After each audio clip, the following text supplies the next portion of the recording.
بھائی نے ایک اچھا سوال کیا کہ جب میں نے کہا کہ چاروں امام جو ہے انہوں نے صحیح بات کی کتاب و سنت سے کی، پھر ایسی کون سی وجہ ہو گئی کہ چاروں کی نماز کا طریقہ الگ ہو گیا؟ دیکھیے ایسی کوئی وجہ نہیں ہے جس سے ہم بتا سکتے کہ چاروں امام کا نماز کا طریقہ الگ ہے، سوائے اس کے کہ سب میں تکبیر اولیٰ کہنا ہے، سب میں ہاتھ باندھنا ہے، سب میں سمیع اللہ لمن حمیدہ ہے، سب میں رکوع ہے، سب میں سجدے ہے، سب میں 2 رکعت کے بعد قاعدہ ہے، سب میں 3 رکعت والی تو تیسرے پہ قاعدہ ہے، 4 رکعت کی ہے تو پہلا قاعدہ دوسرے پہ ہوگا، دوسرا قاعدہ چوتھی پہ ہوگا، سب کا وہی ہے۔ ہاں تھوڑے بہت مسائل کے اندر فرق ہے جو کہ اجتہادی مسئلے یاد رکھیے، اب یہاں معاملہ آ گیا۔ کسی نے ایسا کہا کہ نماز کو جو ہے ہاتھ مت باندھو اور ہاتھ پیچھے رکھ کے کھڑے رہو، ایسا اس لیے میں نے کہا میجر کوئی پارٹ چینج نہیں ہے، تھوڑی تھوڑی بنیادی کچھ چیزوں میں فرق ہے، یاد رکھیے، جس کو اگر ہم بیٹھ کر سمجھے تو یہ بھی سنت ثابت ہو جائیں گی، کوئی مسئلہ نہیں اس میں، لیکن جب تعصب کا چشمہ پہن لیتے تو پھر تو مشکل ہے کوئی بات سمجھنا، پھر تو بات نہیں تم تو بہکا رہے، تم نے کوئی اسلام کے خلاف کر رہے۔ میں بنیادی سوال کرتا ہوں، حج کرنے کے کتنے طریقے ہیں؟ عمرہ کرنے کے کتنے طریقے ہیں؟ زکات دینے کے کتنے طریقے؟ یہ 2.5% دیتے، انہوں 3.5 دیتے، انہوں 4.5 دیتے، انہوں 5 دیتے، انہوں پوری دولت ہر سال دے دیتے کما کر۔ کتنے طریقے ہیں بتائیں، کتنے طریقے ہیں؟ ایک ہی طریقہ ہے نا زکات دینے کا۔ روزے رکھنے کتنے طریقے ہیں؟ ان کا فجر کے بعد شروع ہوتا ہے، ان کا ظہر سے شروع ہوتا ہے، ان کا عصر کے بعد، ان کا مغرب کے بعد، ایک ہی وہی تمام۔ تھوڑے بہت چیزیں ہوتے ہیں جس سے فرق ہوتا ہے، جو علماء کا اجتہاد کا یہ فرق ہوتا ہے، یاد رکھیے، اس کو سمجھنے کی ضرورت ہے۔ تو 4 الگ طریقے ہو ہی نہیں سکتے، طریقہ وہی ہے جو سنت ہے کہ تمام ارکان ہو رہے، سوائے اس کے جو نبی اکرم صلی اللہ علیہ وسلم سے صحیح احادیث سے ایک ہی معاملے میں 2-3 الگ عمل آتے ہیں، اس کو اختیار آپ کر سکتے ہیں، اس میں مسئلہ نہیں ہے، سمجھ رہے آپ بات کو؟ لیکن وہ الگ نہیں ہے کچھ بھی، جیسا کہ آپ صلی اللہ علیہ وسلم جو ہے رکوع میں جاتے تو کبھی جو ہے سبحان رب العظیم پڑھتے، کبھی سبحان رب العظیم و بحمدہ پڑھتے، کبھی اس کے علاوہ بھی پڑھتے سمیع اللہ لمن حمیدہ ربنا لک الحمد، کبھی ربنا ولک الحمد، ربنا ولک الحمد حمدا کثیرا طیبا مبارکا فیہ، کبھی اس سے بھی لمبی لمبی طویل دعائیں پڑھتے۔ تو اس سے کا طریقہ بدل گیا، طریقہ وہی ہے، دعائیں فرق کر رہی ہے صرف، ٹھیک۔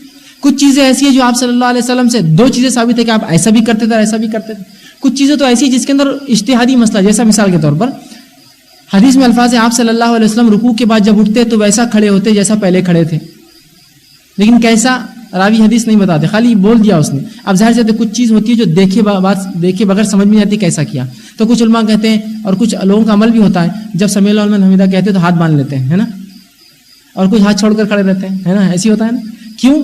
تو کچھ علماء نے کہا کہ پہلے کیسے کھڑے تھے، مطلب قیام میں کیسے کھڑے تھے، ہاتھ باندھ کر، تو وہ ہاتھ باندھتے ہیں۔ کچھ نے کہا نہیں، پہلے سے مراد نماز سے پہلے کیسے کھڑے تھے، ہاتھ چھوڑ کر، تو ہاتھ چھوڑ کر۔ اجتہادی مسئلہ، اختیار دے دیجیے امت کو، جو کرنا ہے کیجیے اس معاملے میں۔ اس معاملے میں کوئی حنفی، شافعی اور مالکی کا فرق نہیں، یاد رکھیے، سمجھ رہے ہیں بات کو؟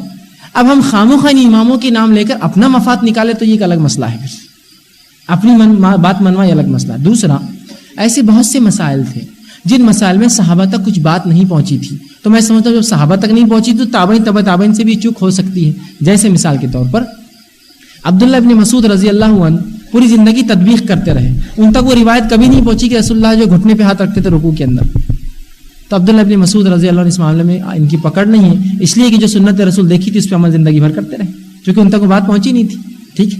اسی طرح بہت سے ایسے صحابہ تھے جو متا کو جائز سمجھتے تھے، متا سمجھتے آپ کانٹریکٹ میرج ہوتا ہے، نبی اکرم صلی اللہ علیہ وسلم نے حجۃ الوداع میں، مطلب فتح مکہ کے بعد اعلان کیا تھا کہ اب سے جو ہے متا حرام ہے، اس کی اجازت مجھے دی گئی تھی، اب ختم کر دیا گیا، لیکن بہت سے صحابہ جو دور نکل گئے تھے وہ عمل کرتے رہے اس پر، متا پر، کانٹریکٹ میرج، 1 سال کی شادی، 2 سال کی شادی، 6 مہینے کی شادی کرتے رہے۔ عمر ابن خطاب کے دور میں آپ نے سختی سے لاگو کیا قانون، جو یہ کرتا سزا دی اور بتایا کہ یہ حرام ہو چکا تھا، سمجھے؟ تو پتہ چلا کچھ صحابہ کو علم تھا، انہوں نے عمل کیا۔ اسی طرح پورا علم ذخیرہ حدیثوں کا اماموں کے دور میں بھی جمع نہیں ہوا تھا، یاد رکھیے، وہ تو ہو رہا تھا، بس ابتدائی دور تھا، بالکل پرائمری سٹیجز تھے وہ۔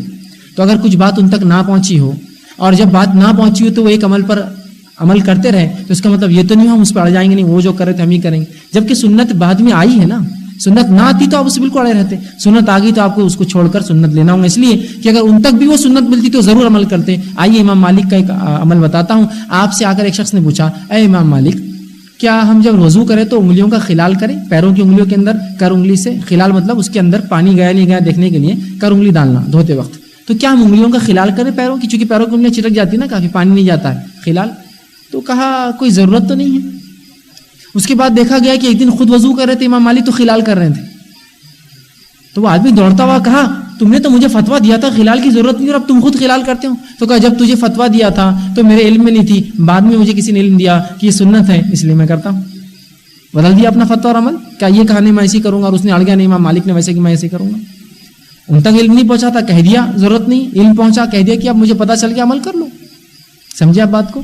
تو ایسی بہت ساری باتیں ہوتی ہیں. اور امام مالک کا ایک بڑا اچھا قول تھا, وہ جب بھی حدیث کا درس دینے بیٹھتے مسجد نبی میں بیٹھتے اور رسول اللہ صلی اللہ علیہ وسلم کی خبر پیچھے ہوتی اور وہ آگے بیٹھے ہوئے ہوتے. اسے پتہ چلا ان کی پیٹھ اس طرف ہوتی خبر کی طرف, پیچھے بیٹھے رہتے اور درس دیتے وقت بولتے ان تمام لوگوں کی بات ٹھکرائی جا سکتی ہے سوائے صاحب خبر کو چھوڑ کر. دنیا میں تمام علماء کی فتاوے بات ٹھکرائی جا سکتی ہے سوائے صاحب خبر کو چھوڑ کر, رسول اللہ کو چھوڑ کر تمام کی بات انسان کو اختیار ہے, چاہے مانے چاہے چھوڑ دے. تو صحیح بات ہم کو مل جائے تو ہم اس پہ عمل کریں. تو یہ ائمہ نے جب تک عمل کیا اپنی زندگی میں, ان تک جو باتیں پہنچی وہ بری الذمہ ہیں. لیکن جب ہمیں بات پتہ چلی بعد میں کہ فلاں چیز میں فلاں مسئلہ تھا, ہم اس کو اپڈیٹ کر لیں. اور یہ کوئی بری بات نہیں. امام ابو حنیفہ رحمہ اللہ نے جتنے فتاوے اپنے زندگی میں صادر کیے اس میں سے کم و بیش ایسے کئی فتاوے تھے جس پہ امام محمد نے جرح کی اور کہا کہ اس معاملے میں امام صاحب سے چوک ہوئی. اور یہ ان کی ذہانت, فصاحت, فقیہ اور ان کے تقوی کا علامت تھی. یہ نہیں کہا کہ ہمارے امام سے غلطی ہوئی, کہا اس میں چوک ہو گئی ہمارے امام سے. اور آپ نے نئے فتوے دیے, اپنے عمل کو الگ بتایا. امام ابو یوسف نے بھی اس معاملے میں جو ہے اختلاف کیا. تو اس سے پتہ چلا کہ استاد سے شاگرد اختلاف کر سکتا ہے. اسی طرح امام مالک سے امام شافعی نے اختلاف کیا, حالانکہ استاد تھے ان کے. سمجھا بات کو؟ بتانے کا مقصود یہ ہے اصل چیز ہے کتاب و سنت, آ جائے تو تسلیم, جب اس سے ثابت نہ ہو تو پھر آپ کو اختیار ہے, آپ الگ الگ علماء کے اجتہاد پر عمل کر سکتے ہیں. تو اس کا طریقہ بھی سنت سے ثابت ہے, بس اتنا ہے کہ ہم کو دیکھنا ہے, پڑھنا ہے. جہاں سنت واضح عمل کر لیجئے, جہاں اجتہاد کا مسئلہ ہے اس پہ آپ جو ہے چھوڑ دیجئے. انسان کو چاہے تو کرے چاہے تو نہ.